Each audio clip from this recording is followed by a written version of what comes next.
जय श्री कृष्णा। कार्तिक मास का महात्म्य, दूसरा अध्याय। श्री कृष्ण भगवान बोले, गुणवती अपने पिता और पति का वध दैत्य द्वारा सुनकर रोने लगी। हे पिता, आप मुझे छोड़कर कहाँ चले गए? हे स्वामी, आपके बिना मैं क्या करूं?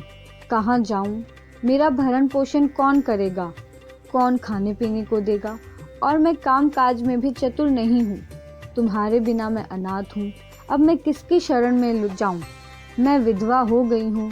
विधाता का मेरे ऊपर कोप हुआ है। मैं कैसे जिंदा रहूं?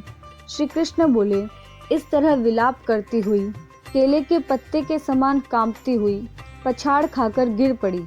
थोड़ी देर में सावधान होकर फिर विलाप करने लगी। शोक समुद्र में डूबने लगी।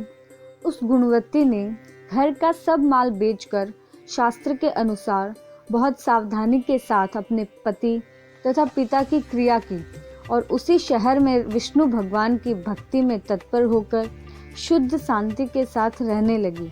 और अपने आजीवन तक उसने एकादशी का व्रत और कार्तिक मास के व्रत आदि किए।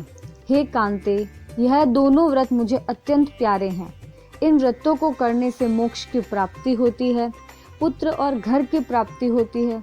कार्तिक मास की तुला राशि पर सूर्य के आगमन के समय जो प्रातः काल स्नान करे, वे महापापी भी भक्ति को प्राप्त होते हैं।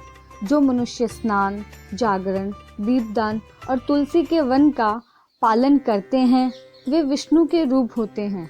विष्णु भगवान के मंदिर में झाड़ना, सतिया काटना तथा विष्णु की पूजा करते हैं, वे मनुष्य जीवन से मुक्त होते हैं। इस प्रकार कार्तिक में जो मनुष्य 3 दिन भी इन नियमों का पालन करते हैं, वे देवताओं के समान पूज्य होते हैं। फिर जो जीवन भर इनका पालन करते हैं, उनकी समानता कहाँ हो सकती है? सो वह गुणवती हर वर्ष कार्तिक के व्रत व भक्ति पूर्वक विष्णु भगवान का नित्य प्रति पूजन करने लगी। वह वृद्धावस्था में ज्वर से पीड़ित होने पर भी गंगा स्नान करने गई। जैसे ही गुणवती जल में घुसी, जाड़े से थर थर कांपने लगी। वैसे ही उसने आकाश से आता हुआ एक विमान देखा। शंख, चक्र, गदा, पद्म आदि अनेकों शास्त्रों से युक्त विष्णु के समान स्वरूप वाले पार्षद गरुड़, ध्वजा व सुंदर अप्सराओं से युक्त विमानों में बैठाकर गुणवती को वैकुंठ ले गए। और प्रदीप्त अग्नि के समान कांतिमान गुणवती कार्तिक व्रत के प्रभाव से विमान में बैठकर मेरे पास आ गई। जब ब्रह्मादि देवताओं की प्रार्थना से मैं पृथ्वी पर अवतरित हुआ, तब वे गण भी मेरे साथ आए। तो हे कामिनी, वे सब मेरे ये यादव हैं और तुम्हारे पिता देव शर्मा हैं। इस जन्म में मैं सत्राजीत हुए और तुम्हारा पति चंद्र शर्मा अक्रूर हुआ। हे कांते, तुम वह गुणवती हो और कार्तिक स्नान के प्रभाव से ही तुम मुझे अति प्रिय हो। तुमने मेरे मंदिर के सामने तुलसी का बगीचा लगाया, सो यह कल्प वृक्ष तुम्हारे आंगन में है। कार्तिक मास के दीपदान के प्रभाव से तुम्हारे देह व घर में लक्ष्मी स्थिर रूप है।